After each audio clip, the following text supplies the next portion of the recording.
Energetic and exergetic performance evaluation of a direct type, pores, and natural convection prototype dryer in tilapia fish and paddy rice drying. This research project aims to investigate the energy and exergy performance of a direct type, pores, and natural convection prototype dryer in the drying of tilapia fish and paddy rice. Specifically, the study aims to generate variations in the energetic and exergetic performance of a direct type, pores, and natural convection prototype dryer by changing the drying material from tilapia fish to paddy rice and using series of drying times with 30-minute common difference until moisture content of 14% or less and 16% or less is obtained for paddy rice and tilapia fish respectively. Number 2, compare the energetic and exergetic performance of a direct type, pores, and natural convection prototype dryer obtained in the drying of tilapia fish to that obtained in the drying of paddy rice. And 3, compare the energetic and exergetic performance of a direct type, pores, and natural convection prototype dryer with the energetic and exergetic performances of other dryers recorded in the literatures. This thesis used the following materials in the prototyping: 1/2 inch thick plywood, plaster of Paris, 2-inch steel pipe, 1/2 inch PVC pipe, 1/2 inch thick styrofoam, reflective type insulation foam sheet, 1 millimeter sheet metal, sand, and cement. The drying chamber measures about 62 by 71 by 66 centimeter inside dimensions, and with walls constructed using different layers of materials varying from the outside wall all the way through the inside wall. That is, starting from an outside wall, a layer of 1/2 inch thick styrofoam material, followed by a layer of 1/2 inch thick plywood material. Next, a layer of 5 millimeter thick plaster of Paris material, followed by a 5 millimeter thick reflective type insulation foam sheet material, and then finally a layer of 1 millimeter thick galvanized sheet metal. The heating chamber utilizes about 800 watt electric resistance. Outside dimensions is about 38 by 38 by 38 centimeter, and with walls constructed using different layers of materials varying from the outside wall all the way through the inside wall. That is, starting from an outside wall layer of 1/2 inch thick styrofoam material, followed by a layer of 1/2 inch thick plywood material. Next, a layer of 5 centimeter thick plaster of Paris material, and then finally a layer of 2 centimeter thick concrete.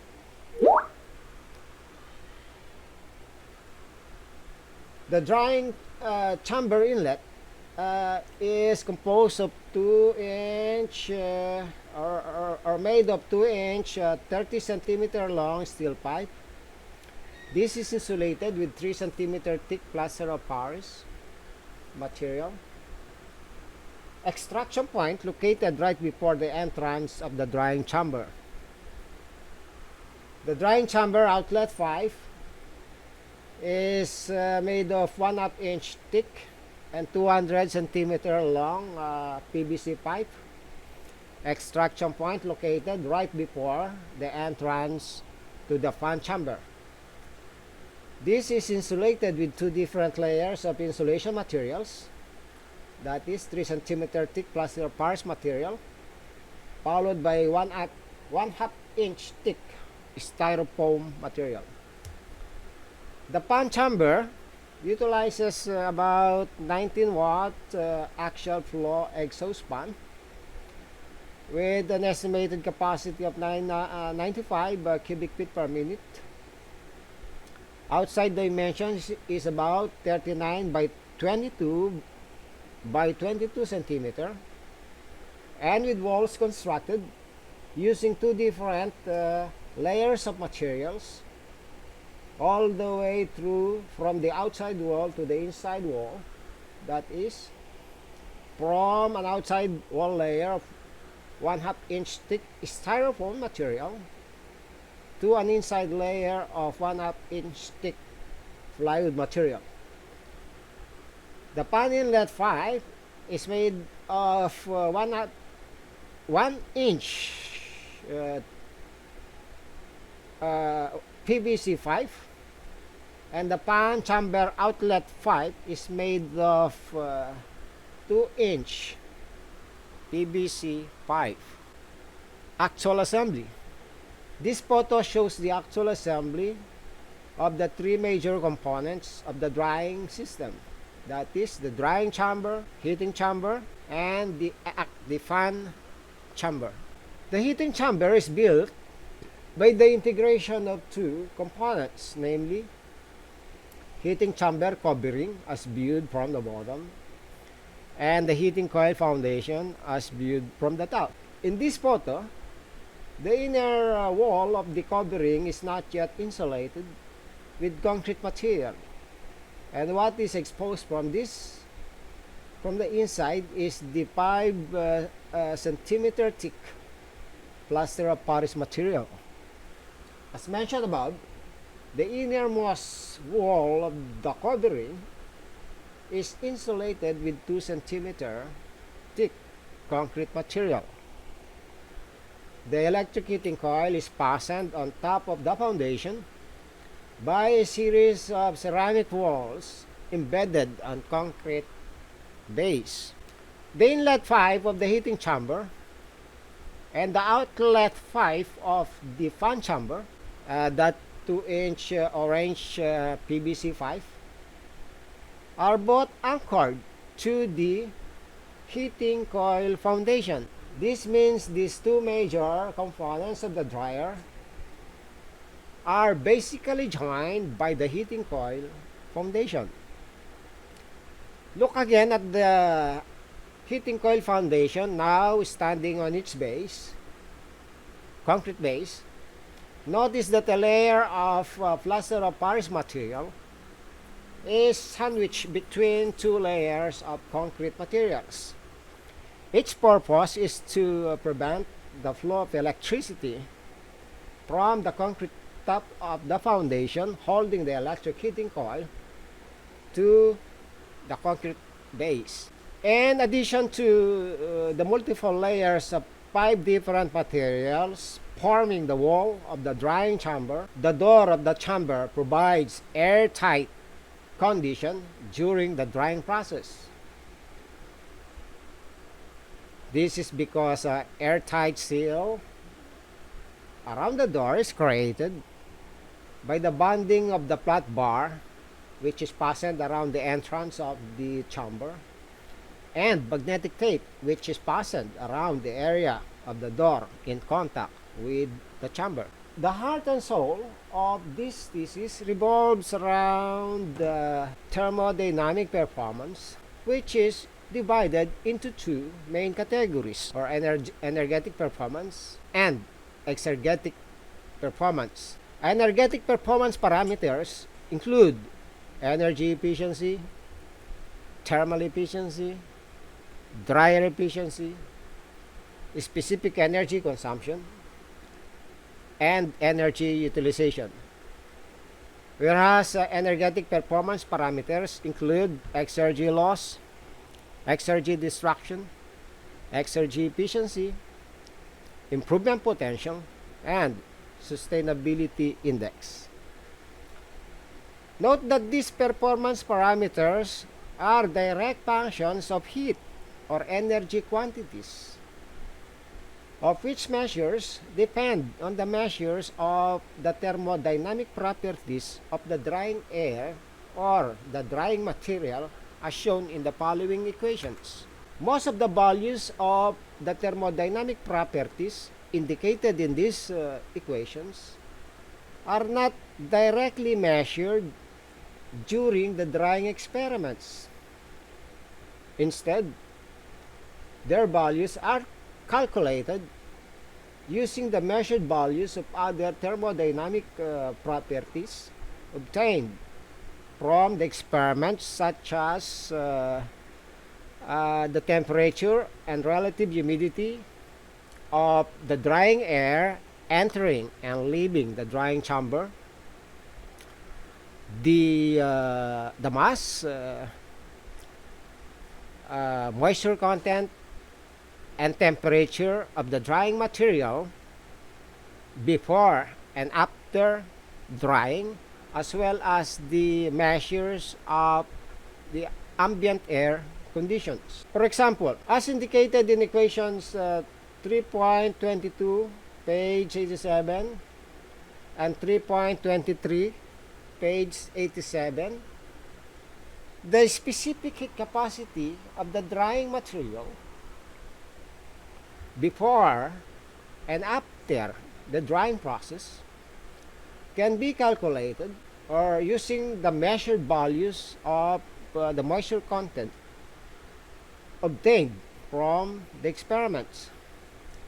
Similarly, as indicated in equations 3.16, page 85, and 3.21, page 87, the enthalpy of the drying air as well as the enthalpy of the drying material can be computed using the measured values of the temperature of the drying air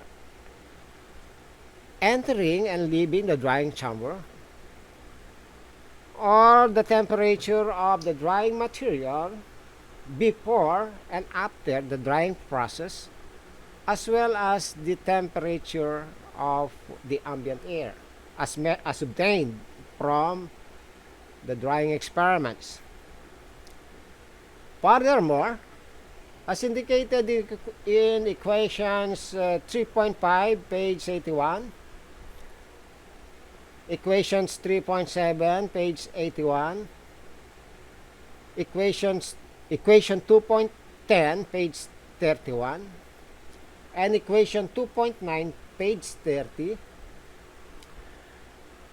the measure of the mass flow rate of the drying air in the inlet pipe of the drying chamber can be calculated using the values of the atmospheric pressure and the temperature of the ambient air and the temperature of the air entering the drying chamber obtained from the drying experiments. TF in equation 2.10 refers to the temperature of the ambient air, and TI refers to the temperature of the drying air entering the drying chamber. Whereas B sub I in equation 2.9 refers to the volume of the inlet pipe, whereas BF refers to the final volume of the air in the inlet pipe as it expands isobarically over a temperature change from T sub I to T sub F. Allow me to present to you a video demonstrating the typical procedures applied in each of the drying experiments performed in this study, where the thermodynamic properties of the drying air and the drying material are directly measured. The following is a video of the drying of paddy rice using 300-minute drying time, starting from 10:32 a.m. and ending at 3:32 p.m. on January 10, or conducted on January 10, 2020, in which the paddy rice was dried from an initial moisture content of 18.5% to a final moisture content of 10%. Measuring the weight, sige, lagyan mo na, of the undried paddy rice using digital balance. So 500 grams. January 10, 10:17 a.m. measuring the temperature of the undried paddy rice using infrared thermometer.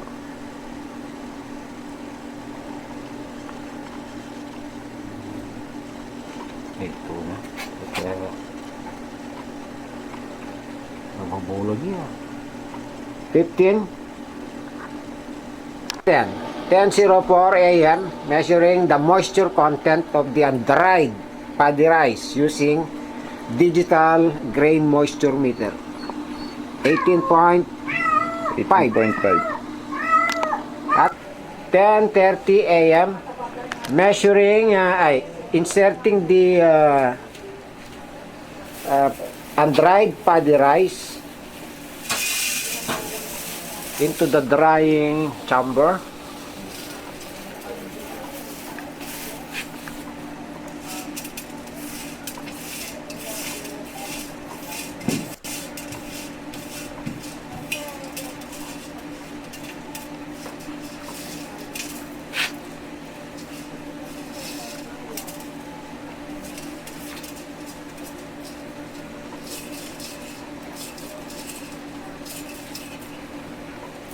Okay, buksan na pito.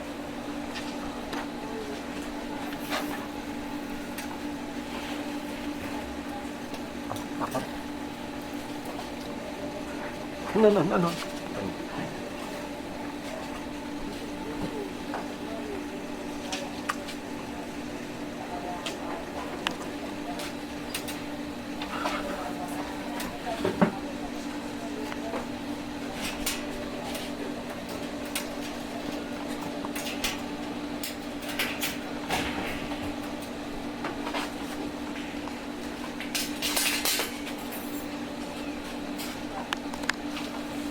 Apa tayo tingin.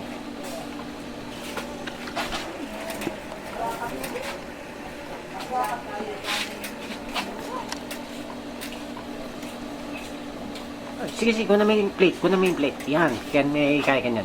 No. Can may kunan yung kaya. Yan. Bantalila.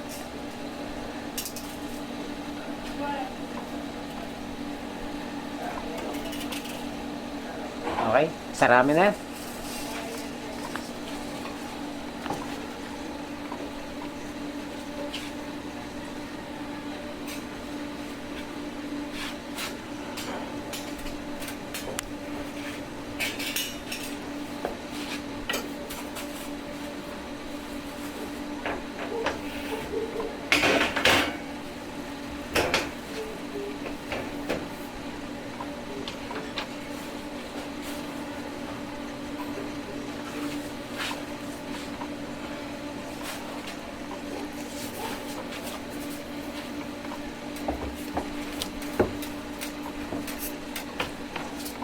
Okay, time deposited 10:32 a.m. 3:13 p.m. measuring the temperature of the air entering the drying chamber using a digital multimeter.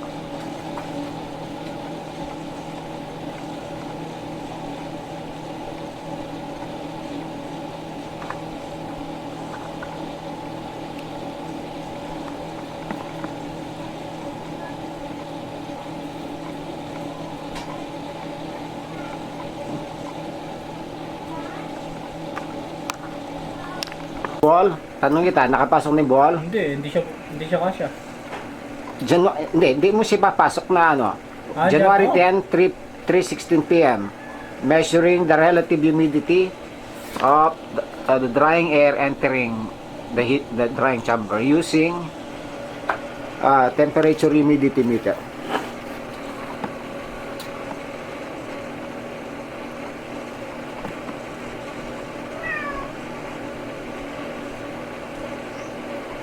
Yung buhol, nakikita mo pa ba siya? Nasa labas ba siya? Nasa loob na? Nasa labas. Ba? Ipasok mo ng konti. Yung hindi lang siya, yung hindi mo siya. Okay. Okay.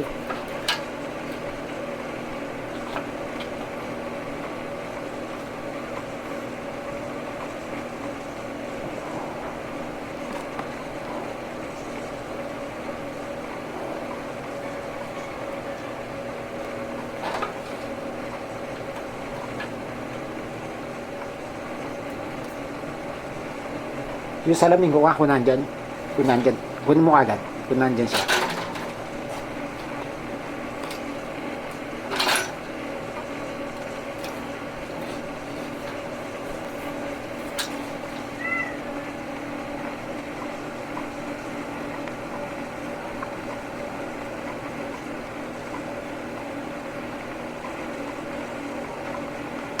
Okay, January 10, 3:18 p.m. Measuring the relative humidity of the drying air leaving the drying chamber using temperature humidity meter with probe.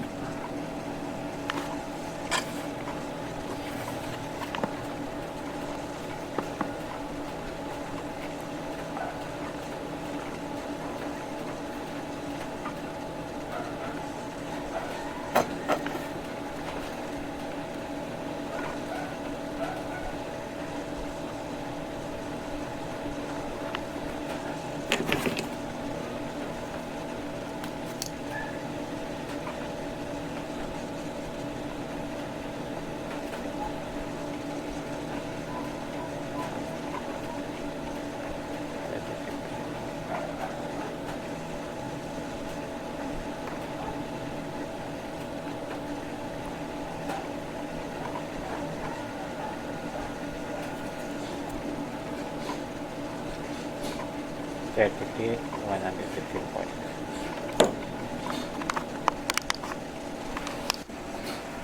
January 10, 3:20 p.m.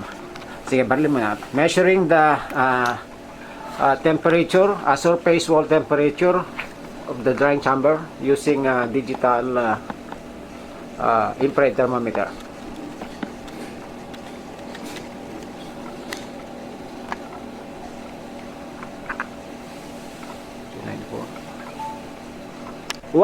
January 10, 3:32 p.m. Buksan mo na. Withdrawing the dried powder rice from the drying chamber.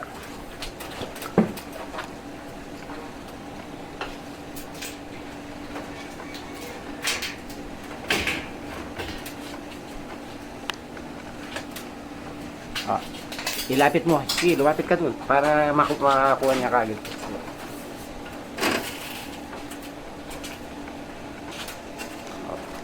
Hoy. Sige.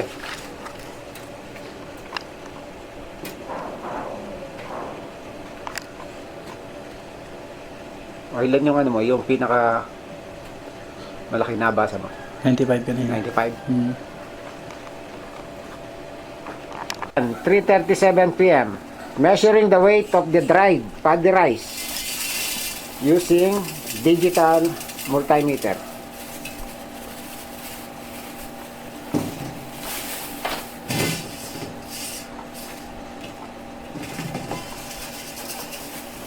Ingatan mo may matapon.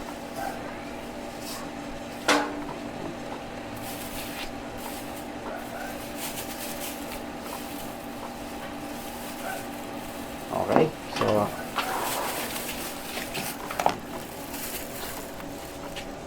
okay. Ilan siya? 366. 366. 10. 3:38 p.m. Measuring the moisture content of the dried paddy rice using digital grain moisture meter.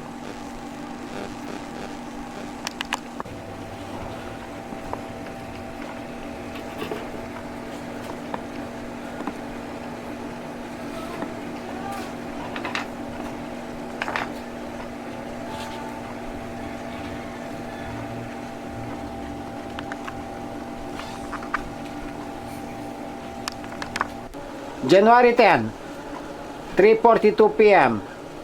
Measuring the power rating of the actual pan using digital power reader.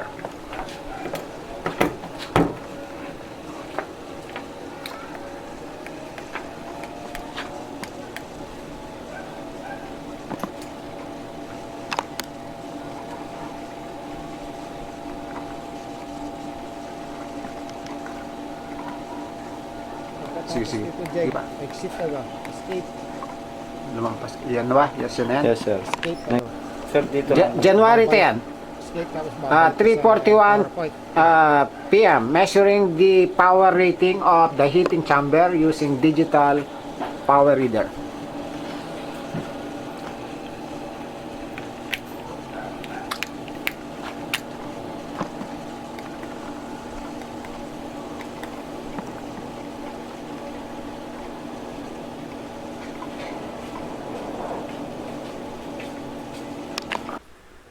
Again, complete videos of the drying experiments are indicated in the following links. Objective 1. The first column represents the drying times. The second column represents the energy utilization factor, or otherwise known as the energy utilization ratio. The third column represents the energy efficiency. The fourth column represents the dryer efficiency. The fifth column represents thermal efficiency values. And lastly, the sixth column represents the specific energy consumption values. This table represents the variations of energetic performance at different drying times in the drying of paddy rice. Now, this table represents the variations of energetic performance at different drying times in the drying of tilapia fish.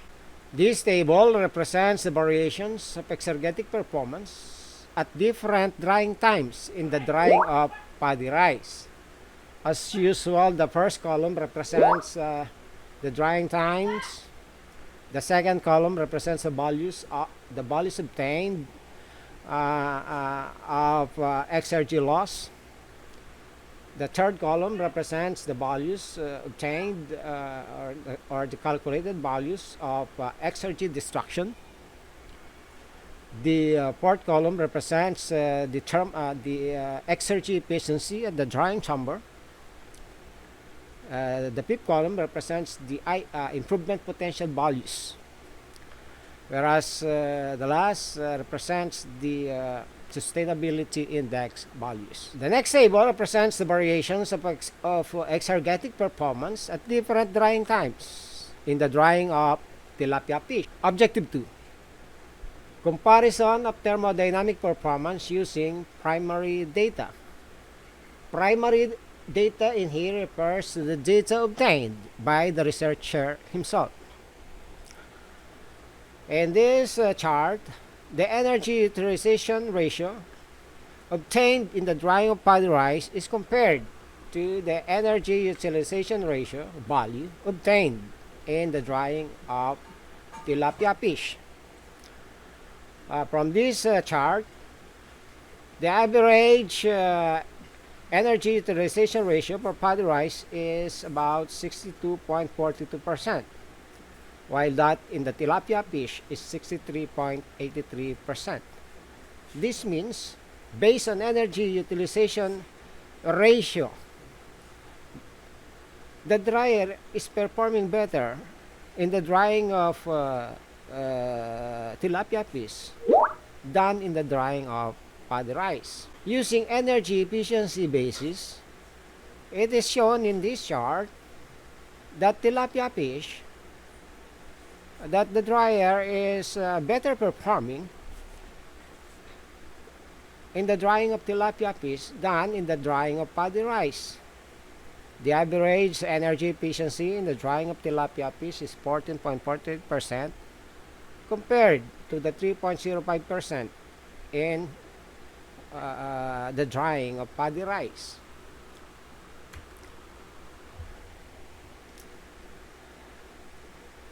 Now, using dryer efficiency basis,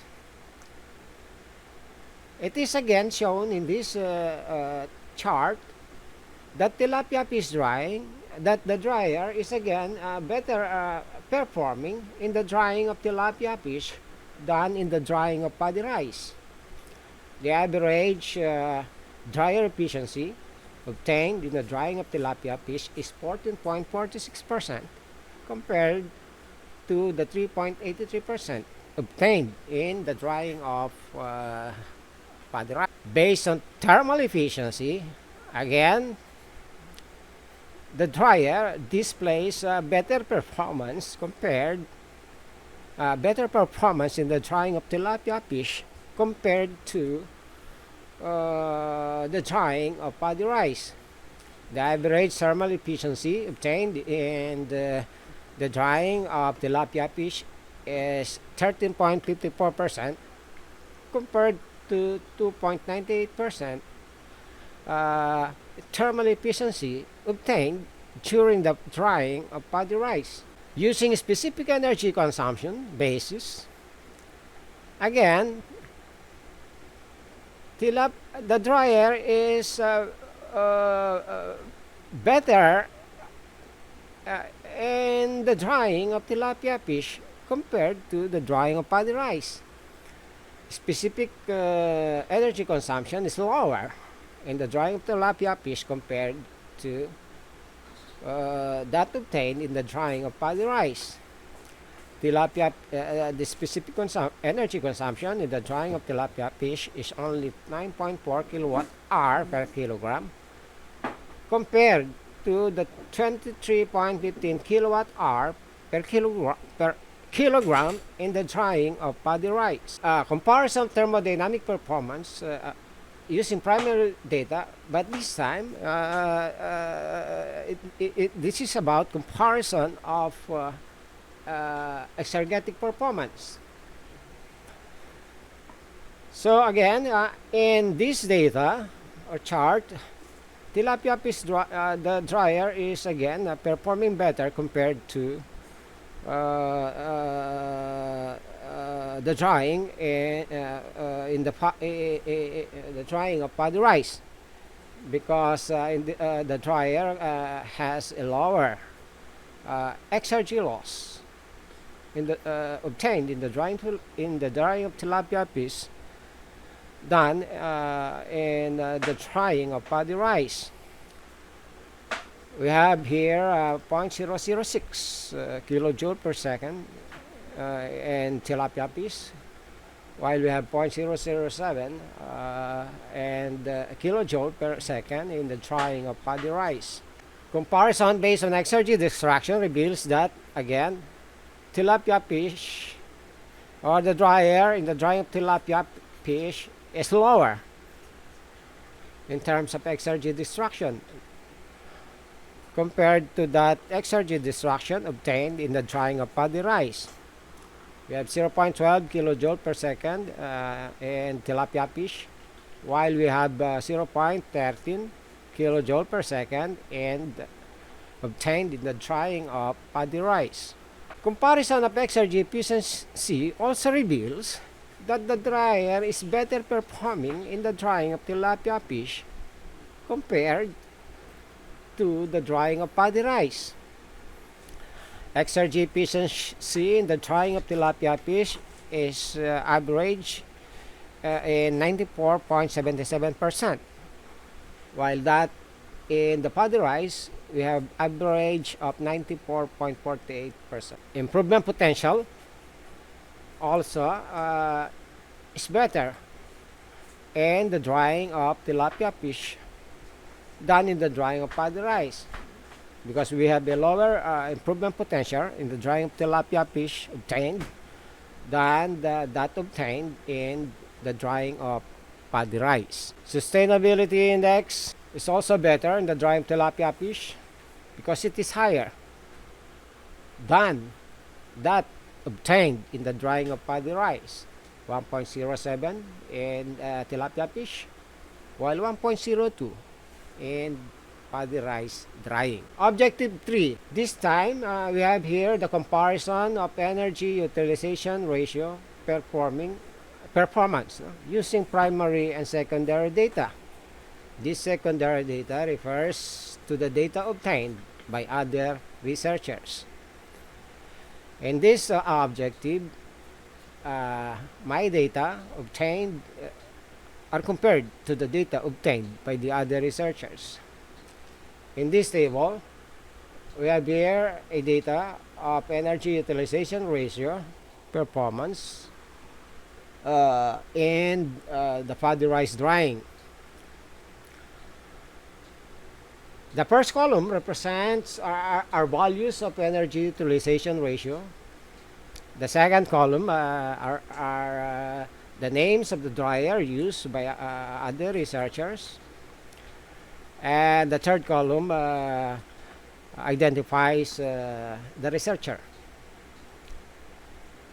Now, those values in the energy utilization ratio shaded in color pink means that the performance of the present dryer is better compared to the performance of other dryers based on energy utilization ratio values. Similarly, when you compare the performance of the chosen dryer compared to the performance of other dryers using other dryers in the drying of various agro products, it is shown again that the dryer is performing better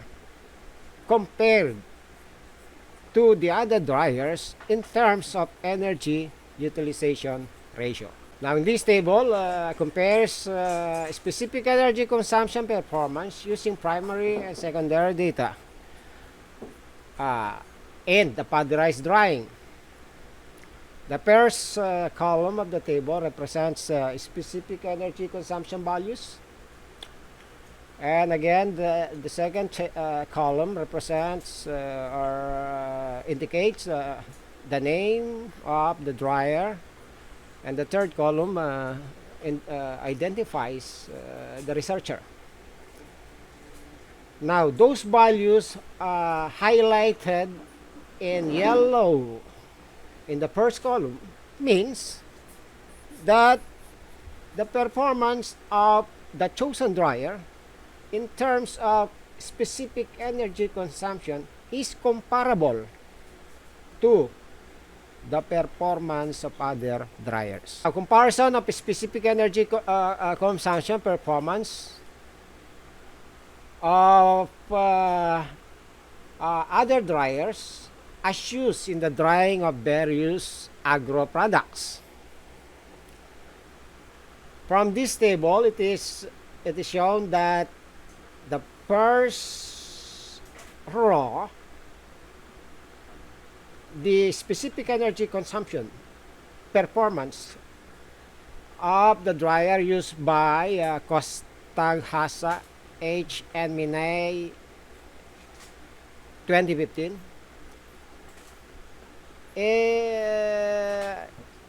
compared to the chosen dryer, the chosen dryer is better in terms of specific energy consumption. Whereas, again, those who marked or highlighted in yellow, these values means that the present dryer is comparable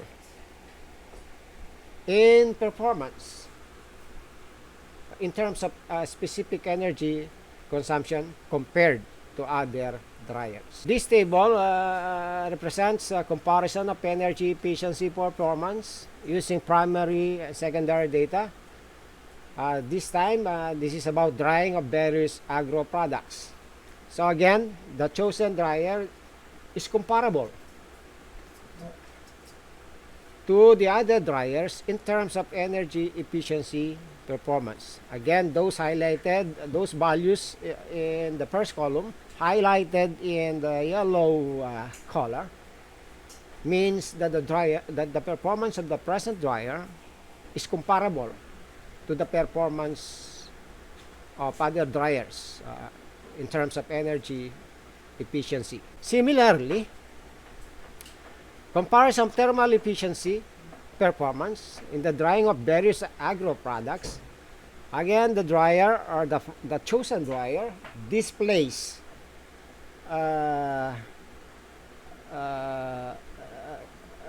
comparable performance in terms of thermal efficiency compared to other dryers. While in terms of dryer efficiency, in the drying of various products, the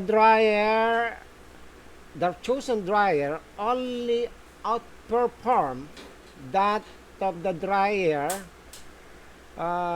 used by Okoroigwe Du and Okoroigwe in the drying of groundnut using solar biomass hybrid dryer. Whereas the chosen dryer is comparable to the rest of other performance presented in this table, those that are highlighted in color yellow. Now again, in terms of exergy loss performance in the drying of paddy rice, the chosen dryer displays or the chosen dryer outperform the performance of other dryers. Those values in the column 1 highlighted in pink again means that the chosen dryer is performing better in terms of exergy loss performance compared to other dryers. Similarly, in the drying of various agro products, the chosen dryer displays a better performance compared to the performance of other dryers, because in this table, as usual, we see exergy loss values in column 1 highlighted in color pink. Whereas in exergy destruction performance, in terms of paddy rice drying, the chosen dryer is only comparable to the dryer used by Canali, Agbaslo, Rafi, and Japari 2013. And by using plug flow fluidized bed dryer. But the chosen dryer is better than the dryer used by Yaya, Pami, Pudoli, and Sopian. That dryer is a solar-assisted heat pump fluidized bed dryer with biomass furnace. But comparison of exergy destruction performance in the drying of various agro products, again, the chosen dryer displays comparable performance to these other dryers as indicated in the column 1. Exergy destruction values highlighted in yellow. But in the exergy efficiency performance, in the drying of paddy rice, again, the chosen dryer performs better compared to the other dryers in terms of exergy efficiency, as indicated by the exergy efficiency values in column 1, highlighted by color pink. Similarly, the exergy efficiency performance of the dryer is better compared to other dryers in the drying of various agro products. So again, in this table, we see exergy efficiency values highlighted in color pink, which means the present dryer is performing better in terms of exergy efficiency compared to other dryers. This is also true in the improvement potential performance basis. The present dryer, again, looking at column 1 of this table, improvement potentials values of other dryers are highlighted in color pink, which means, again, the dryer or the chosen dryer is performing better in terms of improvement potential. Whereas in the drying of various agro products, the improvement potential of the dryer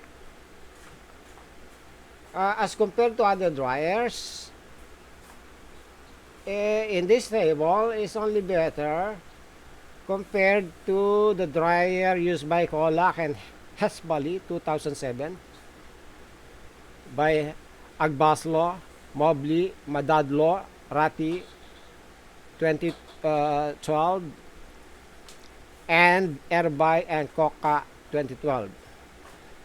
These researchers use the following dryers: tray dryer, as indicated in column 3, tray dryer, spray dryer, and again spray dryer in the drying of different products using green olive, fish oil, and white cheese powder. But the Prussian dryer is only comparable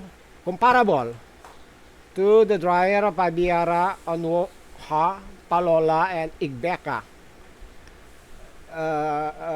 in the drying of cassava starch using tray dryer. Now, in terms of sustainability index performance, in the drying of paddy rice, we see here in this table only one value of sustainability index is highlighted in yellow color. This means our chosen dryer is only comparable to the performance used by Canali, Agbaslo, Rapi, and Chapari in the drying of paddy rice using plug flow fluidized bed dryer.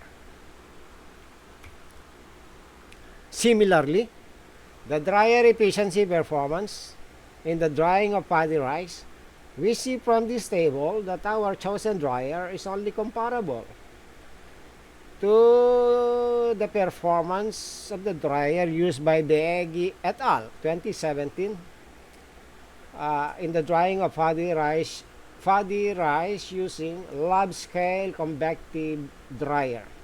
In terms of energy efficiency performance in the drying of paddy rice, we see the values in the first column are neither highlighted in yellow or pink color. This means the present dryer is neither comparable or performing better in terms of energy efficiency performance in the drying of paddy rice. The same is also true in the thermal efficiency basis in the drying of paddy rice. Again, thermal efficiency values in column 1 are neither highlighted in yellow color or in pink, which suggests that our present dryer is neither comparable nor performing better in terms of thermal efficiency performance. in the drying of paddy rice compared to other dryers. Conclusion. Thermodynamic performance of the direct type forced and natural convection prototype dryer utilizing electric resistance heating for heat source, capable to dry paddy rice from an initial moisture content of 18.5% to a final moisture content of 10% within 300 minutes, and tilapia fish from an initial moisture content of 84% to a final moisture content of 39% in 270 minutes, was evaluated using energetic and exergetic performance parameters. The combination of using two different drying materials, that is paddy rice and tilapia fish, dried at different drying times under an average ambient air conditions of 32 degrees Celsius and 55% relative humidity, and using an average drying air temperature of 94 degrees Celsius, made possible, for comparison purposes, the generation of the following variations in the thermodynamic performance of the dryer. Energy utilization ratio or energy utilization factor ranges from 25.84% to 97.96%. Energy efficiency values obtained ranges from 2.14% to 62.83%. Dryer efficiency values obtained ranges from 2.44% to 63.28%. Thermal efficiency values ranges from 2.09% to 61.28%. Specific consumption values obtained ranges from 1.13 kilowatt-hour per kilogram to 3.15 kilowatt-hour per kilogram. Exergy loss ranges from 0.001148 kilojoule per second to 0.011785 kilojoule per second. Exergy extraction rate ranges from 0.078684 kilojoule per second to 0.145125 kilojoule per second. Exergy efficiency ranges from 87.22% to 98.58%. Improvement potential ranges from 0.00107 kilojoule per second to 0.01016 kilojoule per second. And finally, sustainability index obtained ranges from 1.02 to 1.16. Based on results from energetic and exergetic performance evaluation, the chosen dryer performed better in the drying of tilapia fish than in the drying of paddy rice, and met the standards set forth for the best dryer, that is, possessing higher exergy efficiency and at the same time possessing lower improvement potential as compared to other dryers. Recommendation: results from energy and exergy analysis, exergetic analysis, suggested the need to improve the energetic performance of the dryer in terms of energy, dryer, and thermal efficiencies, of which measures principally depended on the amount of moisture evaporated and electrical power consumption being converted into heat energy in the heating chamber and used in the evaporation of moisture in the drying chamber. Now, employing latest technological advancements in insulation materials, specifically ceramic-based materials, and the construction of the walls of both the heating and drying chambers would minimize heat losses to the surroundings, maximize the availability of the amount of heat in the drying chamber,